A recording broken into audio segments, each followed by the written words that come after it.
How to update your email in TurboTax. So first you want to sign into your TurboTax account by going to TurboTax main website. And then from the left side panel, you want to click on the Intuit account option here. And this should take you to your Intuit account panel. Make sure you're signed in as well here. Now you want to go to sign in as security from the left panel. And in here, you should find your email address, your password, and all the info. Now, all you need to do is click on the email address password field and then type your new email address here and press the save button.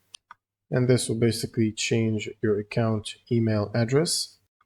Now you might also need to change the user ID. So you can click on the user ID and change it from here. If it's using your email address, you can type your new email address here and confirm it again and then press save to update it.